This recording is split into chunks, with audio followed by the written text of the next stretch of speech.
Oh, he's correct. Now, the reason I say that, it depends on what premise you start with. If you start that everything that's outside of you, this is really reality, whatever it is, being is there. Nothing can exist but be. This is what we see is not really reality. It's just an appearance. I believe all is mind. And there is only one mind. Everything else is a doing. Like Jesus said, the kingdom of God is within you. So it's not out there. It's not over there. It's everywhere. It's within you. This is it. If you want to call the construct of heaven, get your different vision, because this is it. Wake everyone up, present this message one person at a time, one consciousness at a time. And if we can do that, everyone start to understand that we are all together, we're one, and we can reach a mass around the globe, and we can change the world because we are co-creation. Welcome to Prodigal, the podcast, where we discuss inspiring stories of self-discovery and transformation. Join your host, Don Jackson, and his dynamic co-host, Big Sean, as they lead you through captivating conversations, all designed to ignite your spirit and broaden your horizons. Whether you're on a journey of personal growth or simply enjoy staying up to date on the latest in culture, you've made the right choice. Get ready to be inspired, entertained, and enlightened. This is Prodigal, the podcast. What you doing over there, brother? You looking mighty good. I am just so excited. Today is a beautiful day. It is. The birds are singing. Yes. My heart is filled. Matter of Yes. fact, I just got an email. The publisher just sent my e-copy of my book that's coming out. What? So I'm excited about that. I can't wait to get the physical copy here in another 3 weeks or so. Yeah, man. Everything is just hunky-dory. So can I get an autographed copy? Of course. Oh, okay. I want you to sign it to my bestest, dearest. Don't worry. I'm gonna take Yes. pictures and sign a copy. All right, son. Okay, Just cool. hold up. I got you. Yes, man. sir. I appreciate you. Guess what? We have a very special guest today. We do? That I'm looking forward to having Is that some right? meaningful dialogue. She's had a very extensive career in many areas. What's Ladies your name? and gentlemen, welcome to the show, Miss Sophia Demas. Well, thank you so much for inviting me. Oh, you're welcome. All is Oh. well? Everything is great. Congratulations on your book. Thank you. Yeah, Thank yeah, you. yeah. Thank you. Well, we're just going to start at the top. You wrote 2 books. Oh, before we And- dive in, I wanted to ask you something because I just watched this podcast that you had on. You had Coach Rex on. And Don, I would like to ask you if you really bought his spiel about that the Virgin Mary, Jesus, all the disciples never existed. They're just made up characters. I know that Sean didn't buy it, but I'm asking you if you bought it or not. The short answer, What's the short answer? Sure take a long they time. never existed.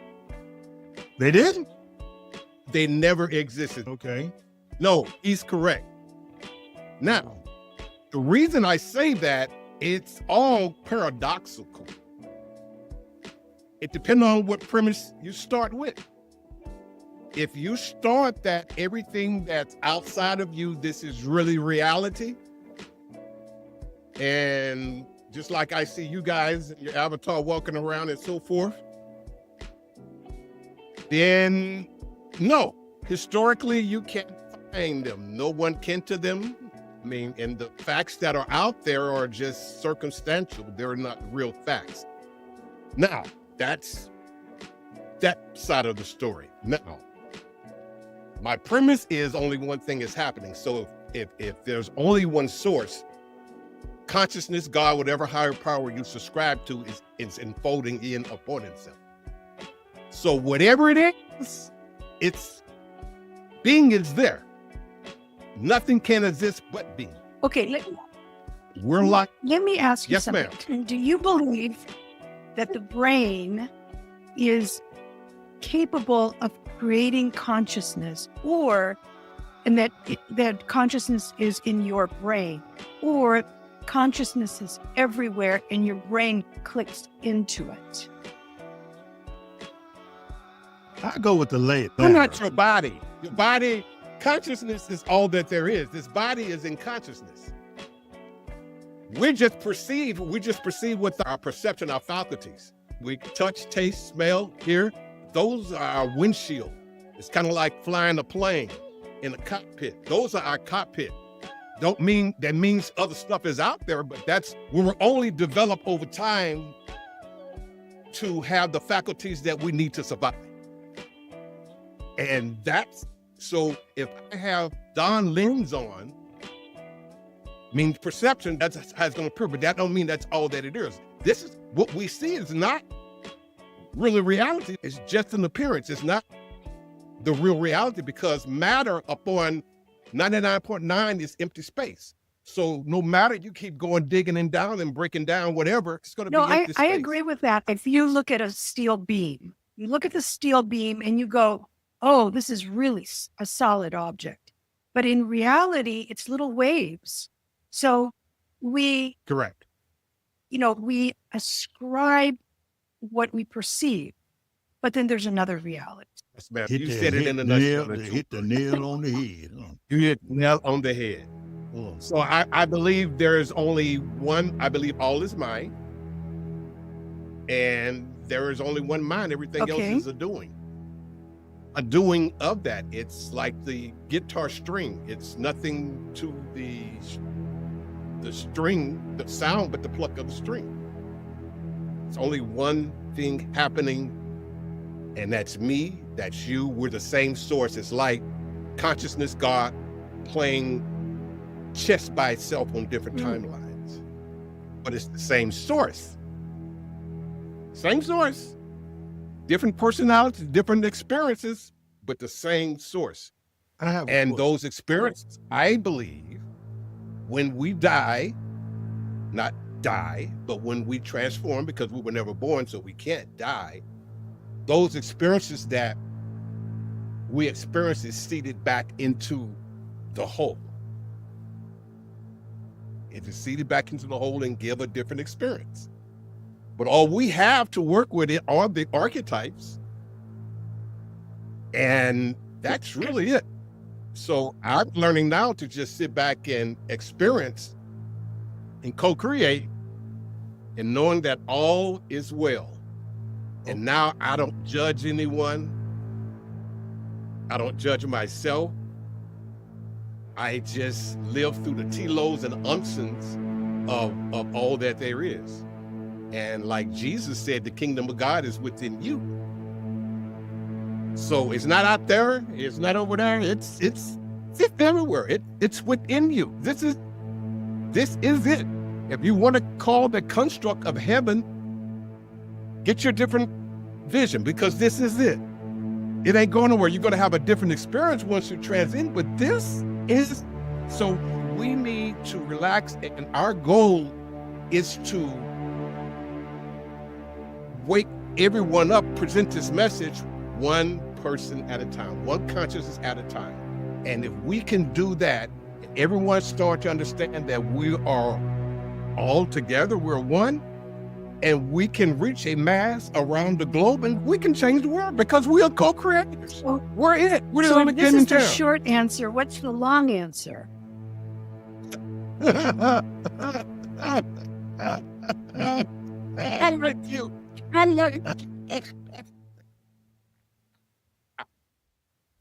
Enough of you did that. You do that. That was part You of the threw that plan. from the top. Yeah. But yeah, I get excited. that I'm was part sorry, of the plan. but when you found out you're the only game in town, when I didn't die, when I was on that operating table, and I'm like, I got to go do some more scholarship, find out what this is.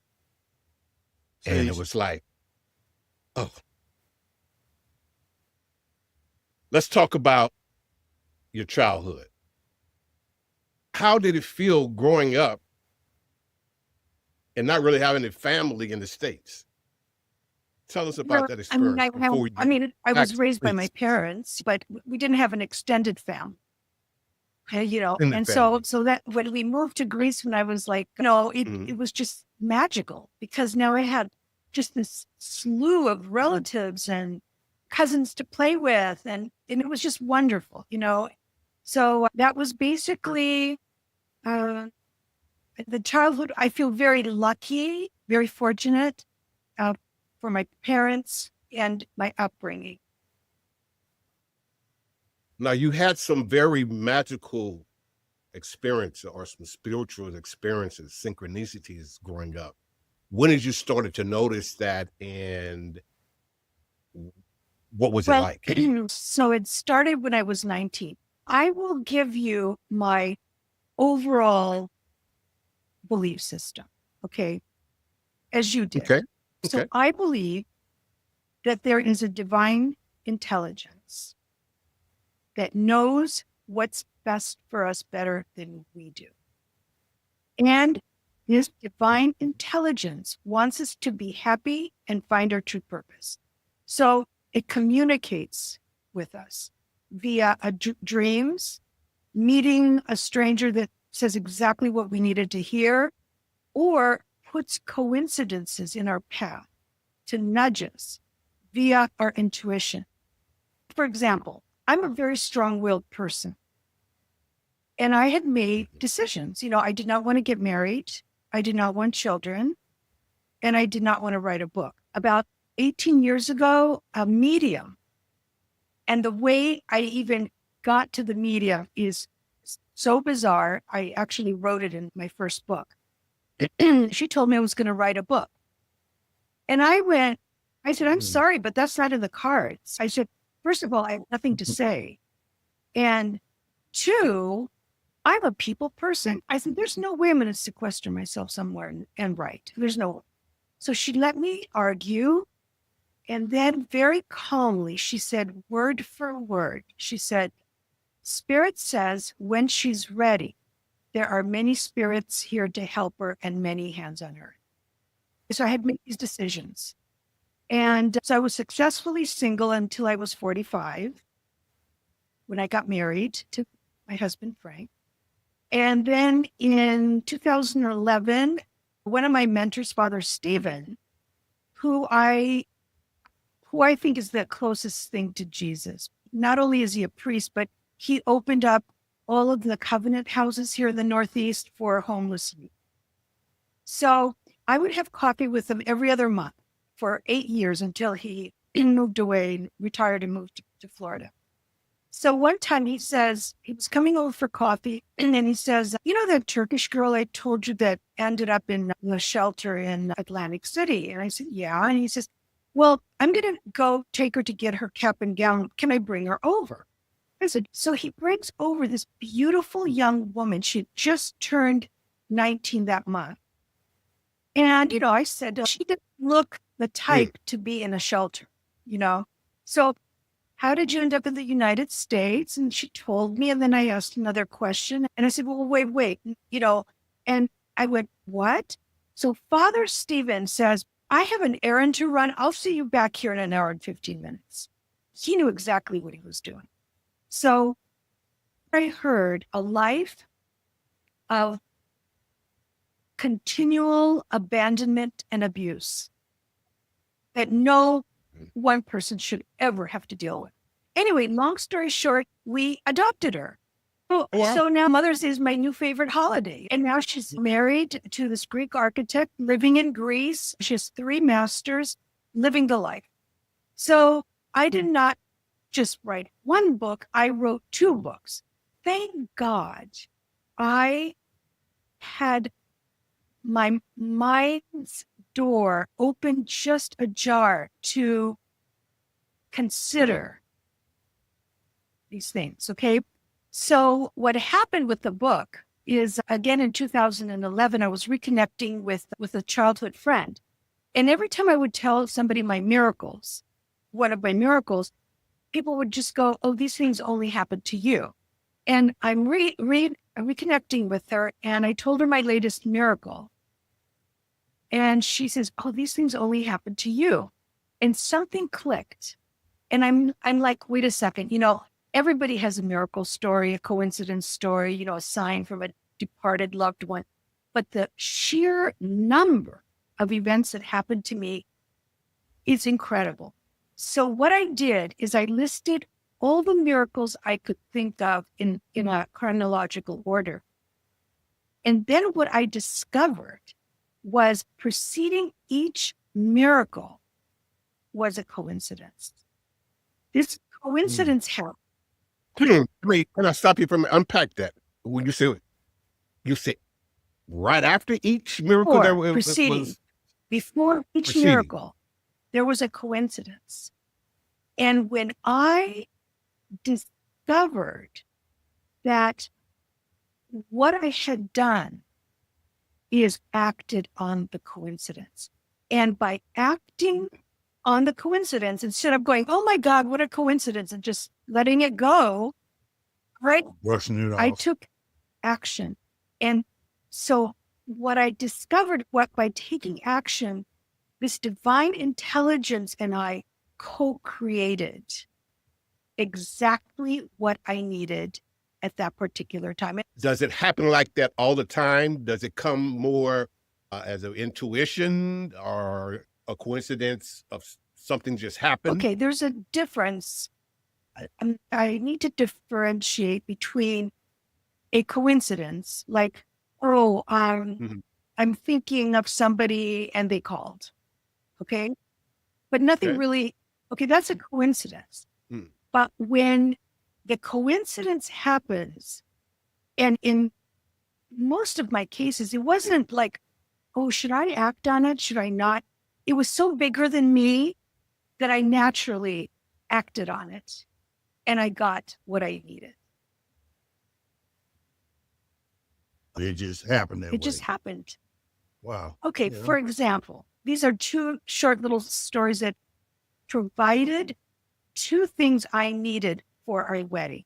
Okay, so the first one, because Frank and I decided to get married on 4th of July and the wedding date was 4th of October. That's just 3 months.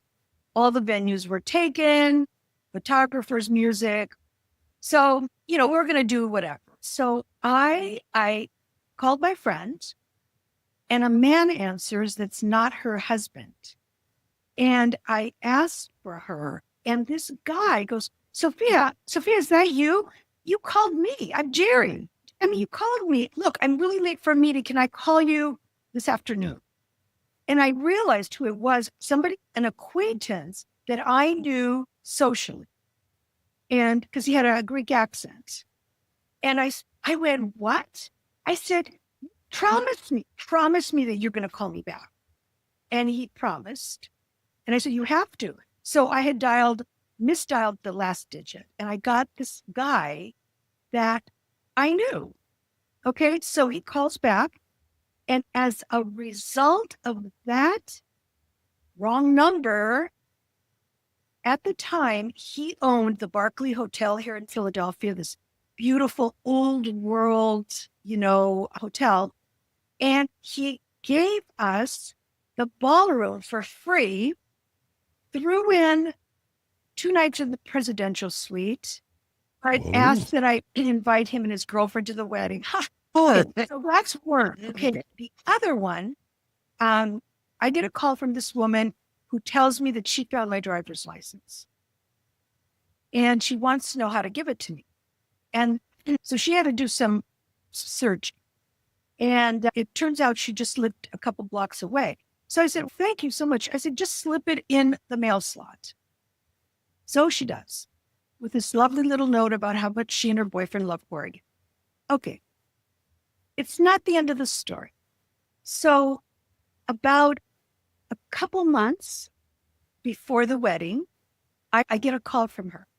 And she says, "I'm the one that found your driver's license." I said, "Yes." She says, "Well, you're going to think this is a little strange, but I just found your ATM card." What?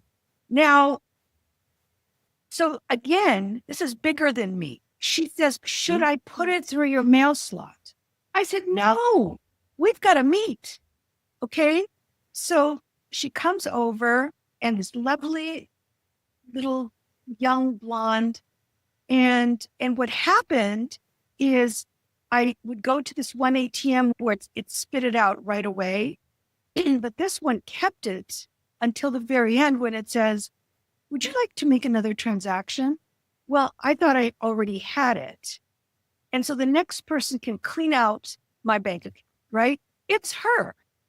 So, well, as a result, she is a concert violinist, and she ended up playing at the wedding my favorite piece of music, Concierto de Aranjuez, that was written for guitar.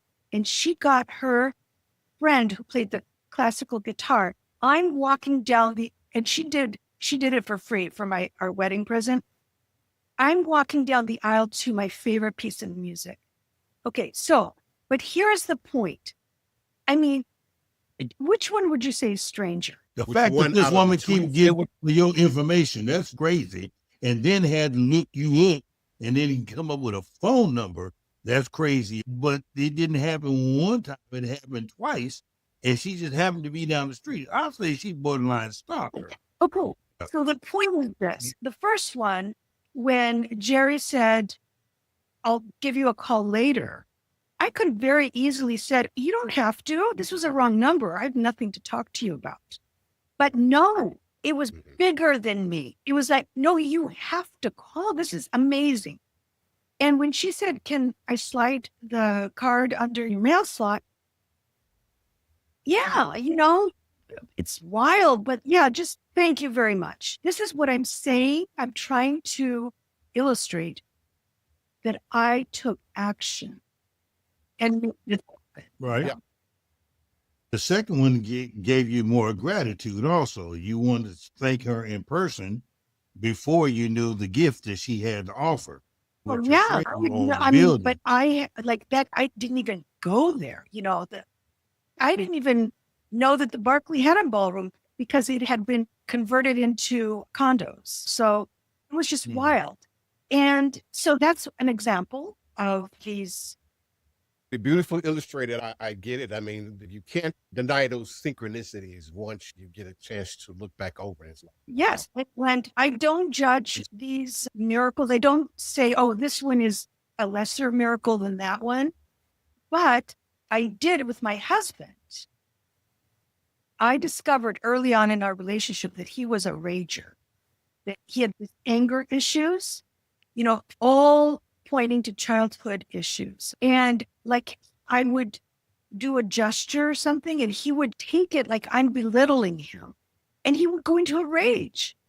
And belittling him. Like one time we were in this hotel, it was a Valentine's Day, and I went to get glasses from the living room because they had stems on them. And so I brought in the water, two glasses filled with water from the bathroom. And he goes in a rage because he had brought cognac and I'm belittling his cognac by using the glasses for water.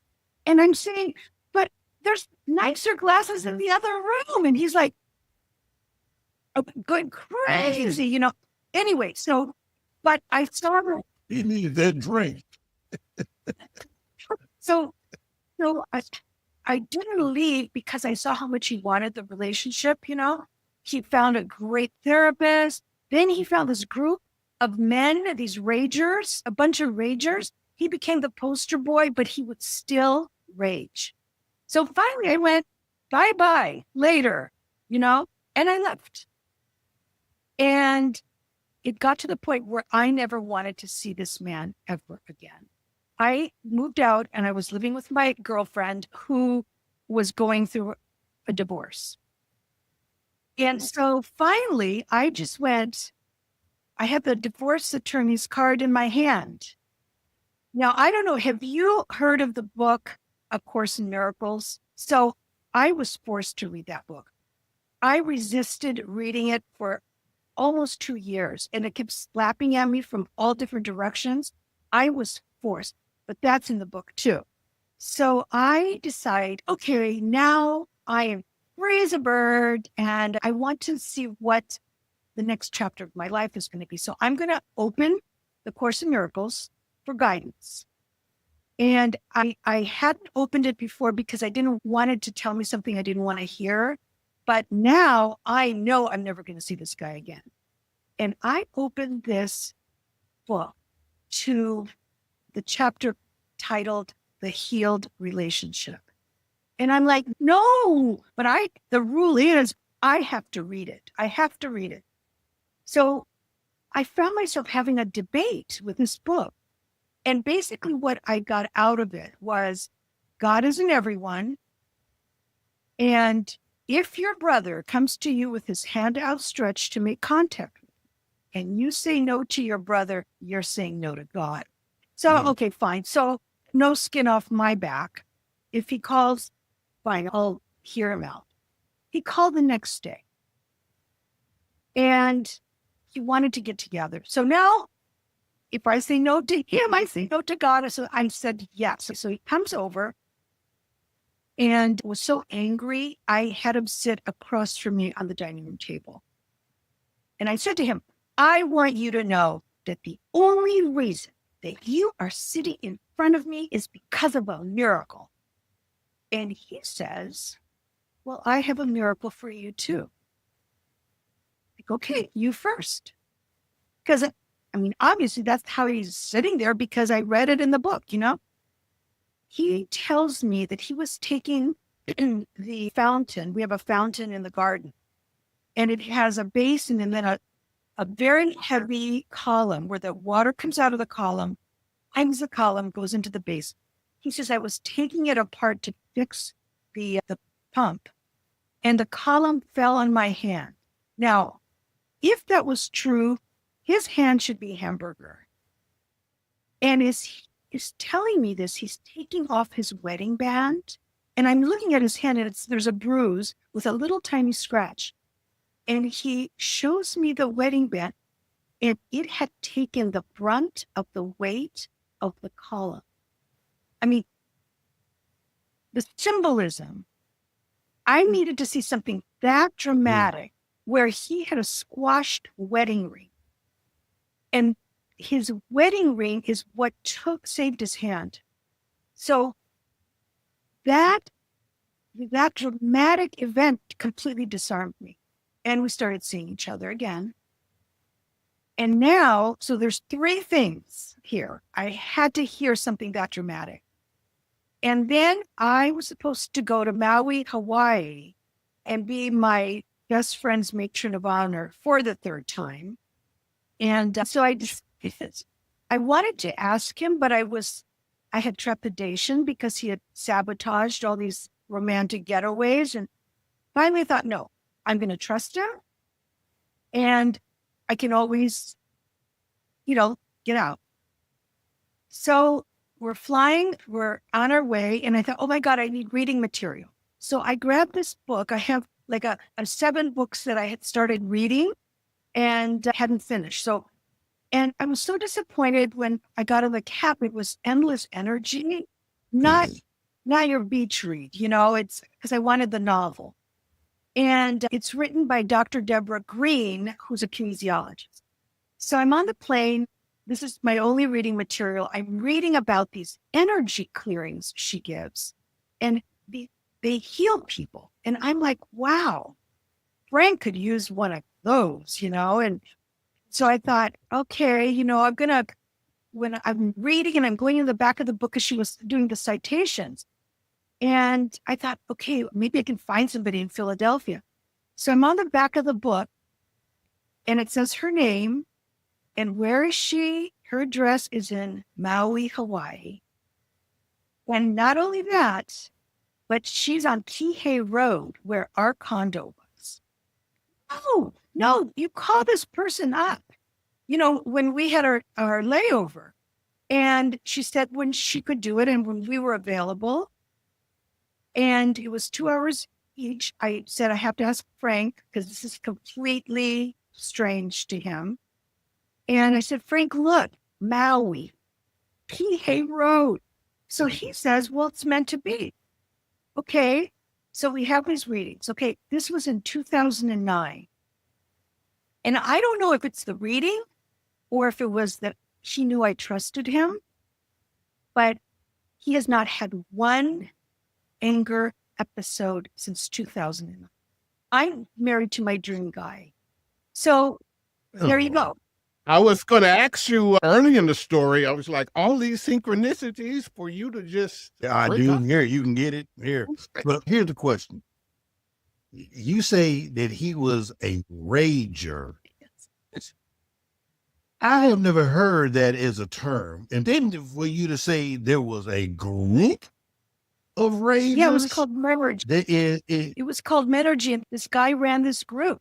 And there was a judge in there, truck drivers, all walks of life.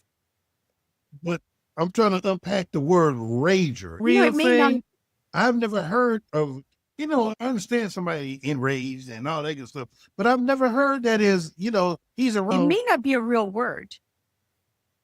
Because I'm saying, because black That's not folks, what works. You get the point. yeah, black folks, we don't call it a rager. They just say he mad as hell.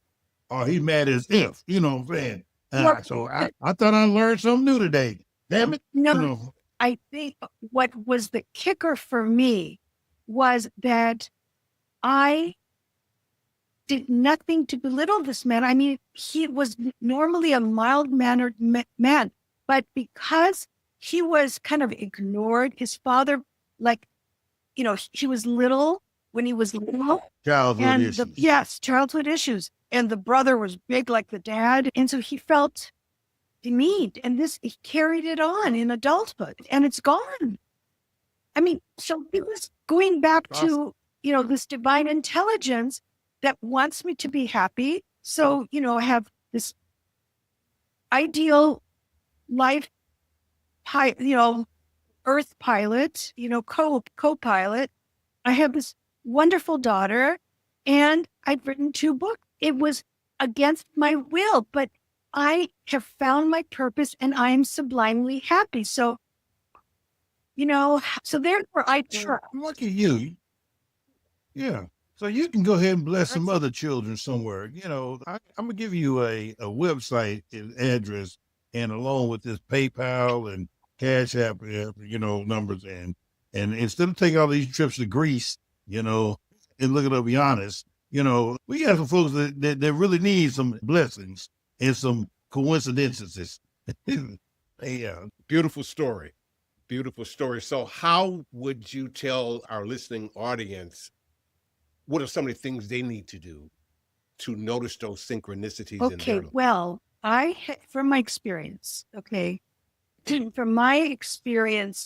talking to people, when you start talking to them, they start bringing things that they hadn't seen as a miracle or a coincidence. Like, that's how I met my wife, is I was walking down the street and I don't know why I went the other way. I went another way and this woman's coming and our eyes locked and we passed each other and I turned around and I went and got her and now they're married, So if people can just maybe start thinking, how did they get that job?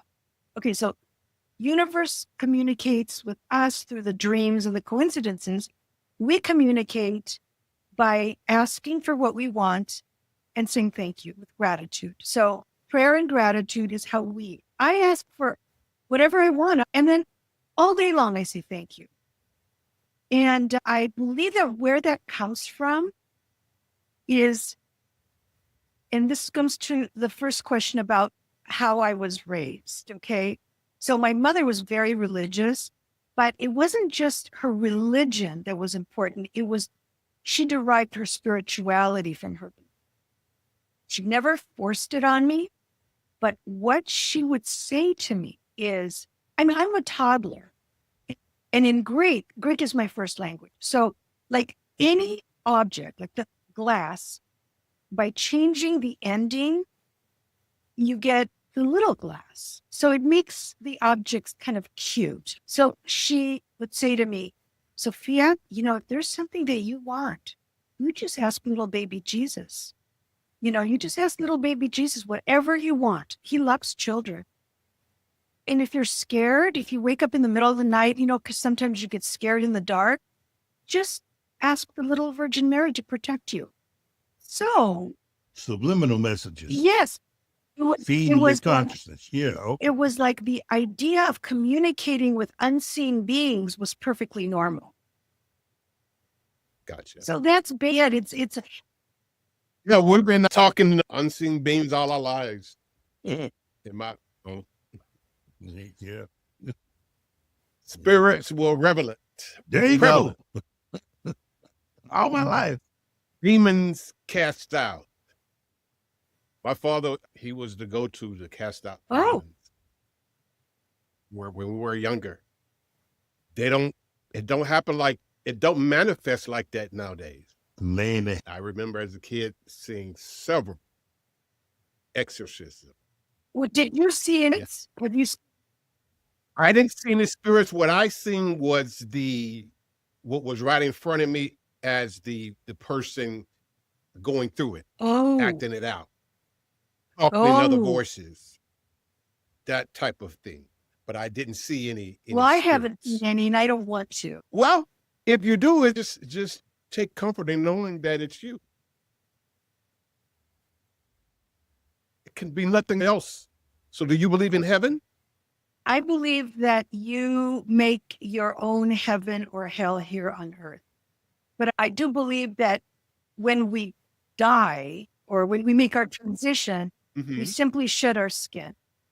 And we are as conscious as you and I are right now, just as conscious. And that's the second book, the one, Consciousness Beyond Death, is, 7 out of the 10 chapters are my experiences with spirit communicating, and 3 are of close friends. And I can't pick which one is the strangest. But I believe that, and what is really exciting to me is that both books have gotten the attention of scientists. I find that very, very interesting that they're kind of catching up. So you merge spirituality with science. I just think that the scientists are following her book. Well, for example, right now in science, synchronicities are trending. This very interesting group called the Scientific and Medical Network in the UK, it's a group of esteemed scientists that study paranormal. And they invited me to help plan and participate in the Synchronicities Summit. I was the only non-scientist, non-academic in the group. We were invited to submit essays, and they created a book. They published a book of the essays, and it's called The Playful Universe. And I'm chapter 17. They sound like religious converts. It's like, oh, I was a materialistic scientist. I had to see to believe, but now with the synchronicities, so they're opening up. But here is what's I believe is very, very interesting about the second book. So have you heard this book titled Proof of Heaven? I want to say I heard the title, but I'm not sure. Neurosurgeon has a near-death experience and writes about it in this book. He read my first book and loved it. And when he found out that I was writing a second one, he said, send me the manuscript so I can endorse your book. So I thought, oh, great, Well, he writes back and he says, I'm sorry, I cannot endorse your book because there's not sufficient discussion of consciousness. That is BS. Okay, the whole introduction is about consciousness, written by Dr. Deborah Green, who did the energy clearings. But what he was saying to me was code for, I can be a scientist, I can almost die, go to heaven, come back and write about it, because it's an NDE, near-death experience. And NDEs have been studied for decades.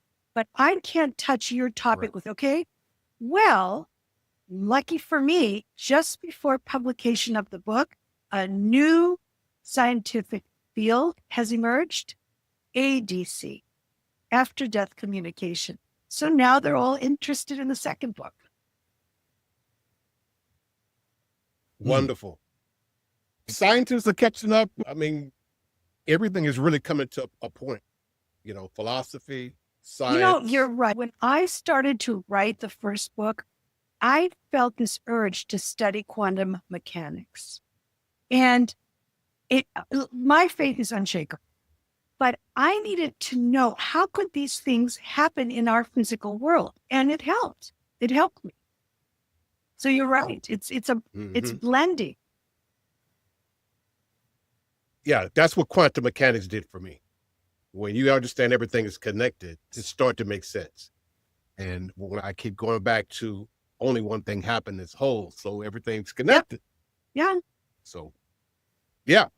And I think, not think, people I do talk to that are deconstructing Christianity or whatever religion, that's what I recommend that they do. It helps them fill the void and get their mind off of analytical thinking in religious terms. But if you can just see some practicality of some real good scholarships that's already out there, then it can help you. Yeah, and my religion is Greek Orthodoxy, and the doctrine is close to quantum mechanics because God is not on a throne somewhere up there.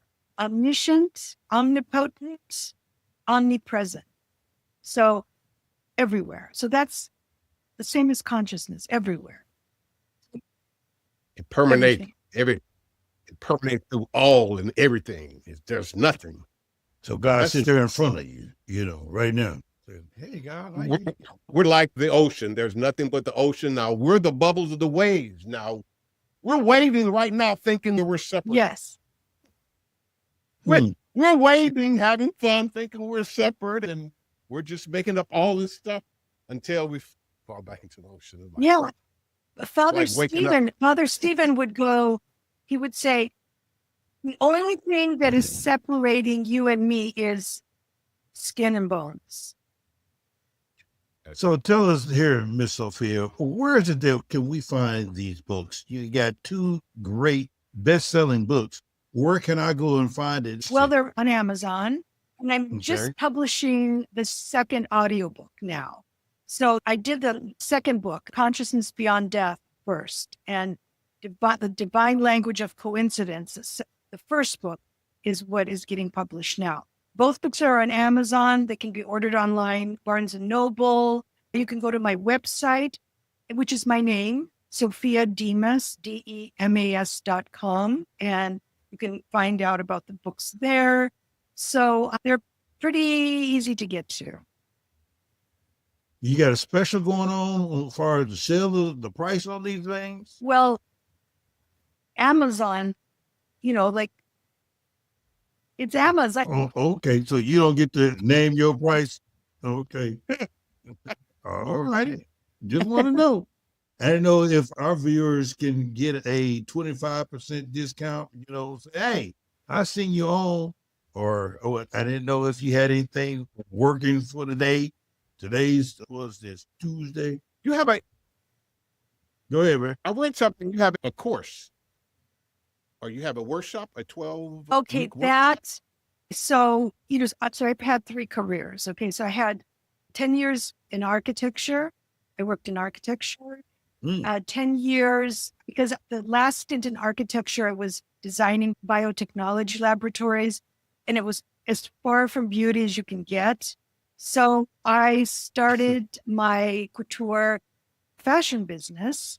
So I designed dresses. I was in fashion for 10 years. And then I went back to school and graduated. I got a master's in counseling psychology when I was 50 and created this 12-workshop program called Living a Fearless Life, which was designed to enhance self-esteem in incarcerated women.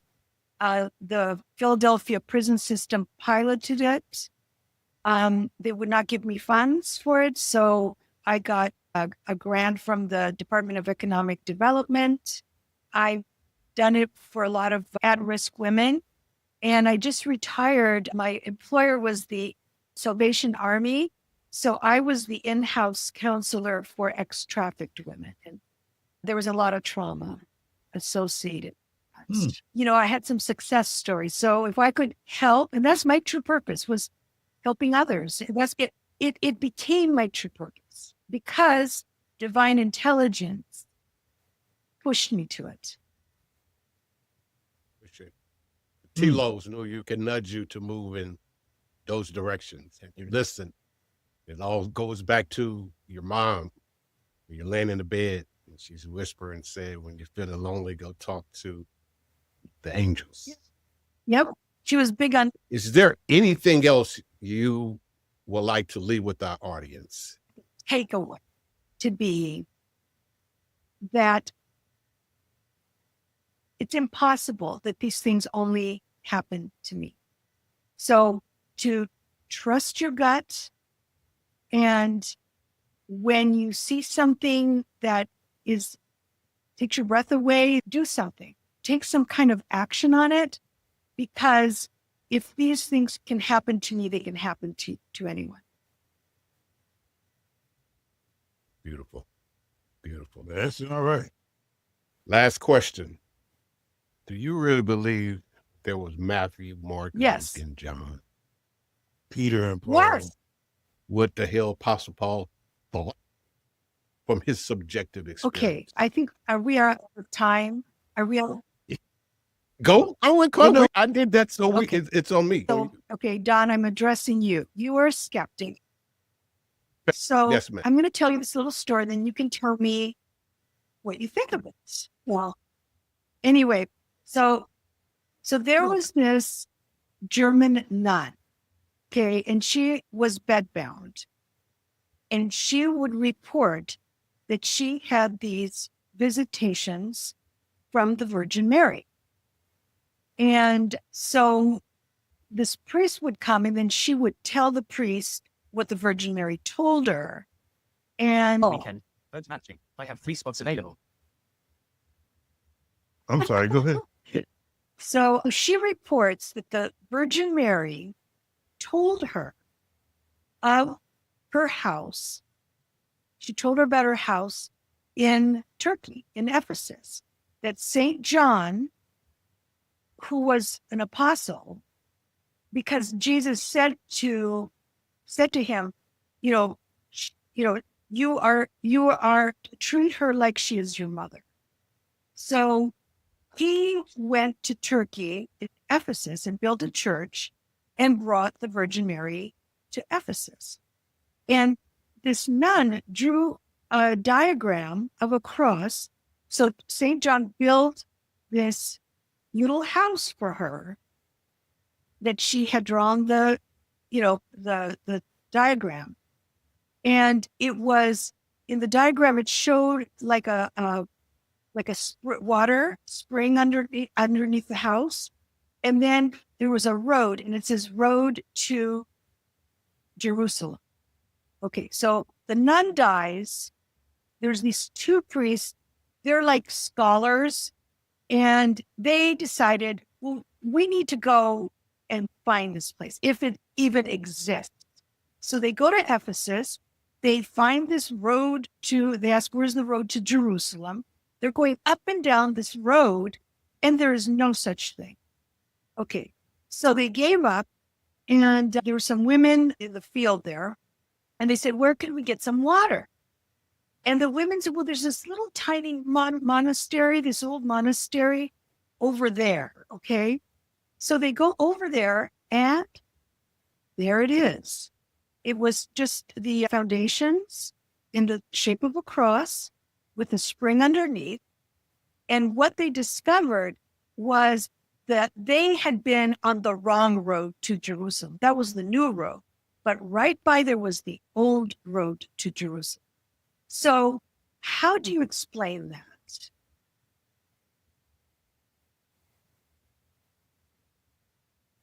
I can't explain it because I didn't experience it. I can't explain anything that anyone says because everything is subjective. Well, I can't. because there's a lot of elements. Experience. You can't call on. It's like trying to hold on to water. Now, So nevertheless, someone else experienced, and we all know impermanence is going on right now. Everything is I keep going back to everything is connected. So if everything is connected, God is unfolding upon himself. It's just a okay. dream. That person could have had that dream. That person could have had that experience, but it didn't happen in real life. No, Let me put it like that. I've gone to this place and I've seen it and I went in it. So it is that she would have this diagram that these priests actually took to find this place, and that it does exist. I wouldn't doubt no one else's personal experience, subjective experience. I have no way of validating or proving it or anything because it's subjective. So there's no way to test it. And there is nothing that's even here now that can give us evidence, real evidence. If Jesus was spirit and we spirit, everything is God spirit. is in everyone. It emanates in everyone. Now, not to say God didn't imagine that and that didn't happen, but if I wasn't there, I can't test it. I don't have no way of proving it. I look at it like this. I have all kinds of dreams. So do all of us. I can't take you there right now. I can't prove it to you. Hell, I don't even remember most of them. Boogeyman come, almost about to eat me. I wake up.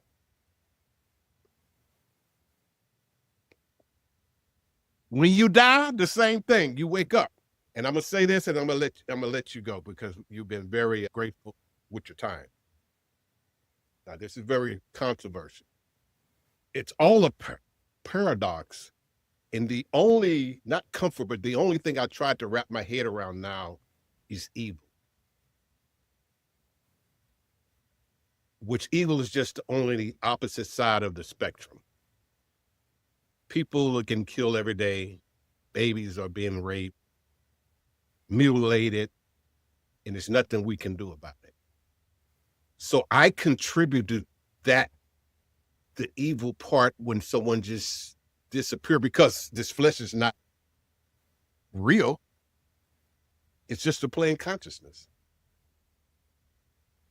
You have to lose the ego. The ego is the only thing that think it's somebody. It think it's really dumb. And also it's the opposite of the, let's call it Holy Spirit. The ego wants separation. Holy Spirit wants unity. What is there? What is there besides experience? Knowing. That's it. So to experience, he has to go within himself and start imagining all of this shit. Just trying to work himself out of delirium. And as we have these experiences, she experiencing himself, we see that back into nature. And the spirits can keep coming. You have another different experience. Now, nothing is preordained. Consciousness just does what it wants as it wants. Nothing is predetermined. Don't. We only been here, what, 200,000 years? We've only been able to metacontinentize, re-represent what we think the last 30 to 50,000 years. We're just little planet people on this little rock in nowhere thinking we're the center of attention, and we're not. We are. We're not, but we are. So is that the same as saying, well, are there life forms on other planets? How do we not know that? If we gonna say that the moon is so many millions of miles away, the sun is so many million miles away, and what is it? Jupiter is the who's the furthest planet from us? But how do we know if folks are living over there or not? Well, according to Don, there's no evidence. Okay. There's no evidence. I mean, you can say, well, how can we be the only people or animate objects, you know. I mean, how could that happen? Because, I mean, if the axis of the Earth was just like 3 degrees off, it could not sustain humans. So, Don, there's no evidence. Yeah, there is no evidence, but I reserve this been happening for, well, I'm going to count it. It's been happening forever, ever, and really there is no time. I mean, perception brings on time. Well, time is man-made. A human construct. But the real you that real core you sits outside of time. So really you have one foot in the classical and one in the quantum simultaneously. So you can be the witness and knowing that all is good, all is peace, and you can be in the classical and let your little ego, and then you can live in that world. But then you have to be able to shut the classical ego down to really know what's going on to sustain yourself. Yeah, you know what I think interesting is that these popular physicists, you know, like, what was his name? Kaku. They're like, very soon we can time travel, we can bilocate, we'll be able to disappear, reappear. And I'm like, what are you talking about? Yogis have been doing this for thousands of years, and you don't find evidence of it because they feel that by talking about it, they don't want to risk showing pride. So they don't talk about it. But if you go onto my website at sophiademas.com, I have a page there. It's called My Influencers. And there's 8 people that I had personal contact with that I consider to be my mentors. And Father Steve is one of them. But if you read just one blurb, read about Abbess Ameliani. She's an amazing woman. We've actually become friends, and an incredible story. But her story is a first-hand account of bilocation that I think you might find very interesting. Yeah, I'll definitely do that. Go ahead, sir. In closing, but I'm just thinking, if y'all mentioned consciousness, and you're conscious, I'm conscious, we have our own form of consciousness, and we are in our own place. How is it that we can see the exact same thing at the exact same time? Now, question, if you're riding in a car and you're doing, let's say, 90 miles an hour, you just driving down the road, you're a passenger. Can you look at the lines in the road and keep up and see the entire line? Can you see that little strip on the side of the road? Can you like pinpoint it and keep up with it at 90 miles an hour? Can you look at a blade of grass over there in a field and point it out and see that at 90 miles an hour? My point is, how are we expected to see the exact same thing and we're rotating on this earth at 1,000 miles per hour? How are we going 1,000 miles an hour in a circle and we're supposed to see the exact same thing amongst us? Well, I don't know. This is why you have the Supreme Court and judges and lawyers, because everybody has their side of the story. Everybody sees the accident, and we have 3 different versions of the accident. And this is why you have judges, because, you know, you plead your perspective, the other person pleads their perspective, and then this person who should be impartial sort of comes up with the truth, which is not the truth. But anyway, You say, I say, and then lie. Yeah, and I'll say this and we'll wrap it up.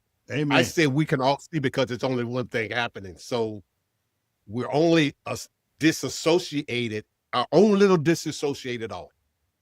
But we're all connected to the same field. Okay. So that's why we see the same thing, because there's nothing but this is happening. And that's it. Wow. So yeah, This has been awesome, Miss Sophia. Miss It was Sophia. like- You know, Miss every time I Sophia. hear the word Sophia, It was my, it another was my color pleasure. purple. Awesome. So, Sean, any last words? We're going to wrap it up and definitely have her back at some point when she write that next book. Well, after this second one, When the new one is completed, we'd like to have her Yeah. back at some point. I don't want her to write if she writes 3 books, I want her to write a chapter, you know, in Ragers. You know, we got to put that in, you know, so somebody like me will know what the hell we talking about. And say in Rage, that's what he was. I'm gonna have to find that. I'm a hockey fan, so when I see folks fighting out there, I'll say, "Well, he was a rager." So I'm gonna leave you with this. This wasn't a coincidence. I want to send you my ebook so you can do what you know to do with it, read it, and write me a review and all that good stuff. And if I can do the same somewhere, I'll do it as well. So that's the coincidence. Amen. That's the synchronicity coming out of this. Yeah, I believe that. I believe you're gonna put me in some doors that wasn't even open. Yeah, that's it. She get a glaze. Okay.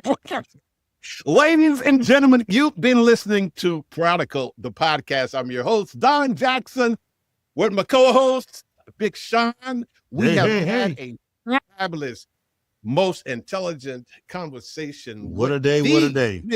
Sophia Demas. Once again, Sophia, we thank you, our audience, and thank you. Be sure to go to our website, get our books. They're on Amazon, or you can go to our website. Until next time, Don and Sean say peace and good night.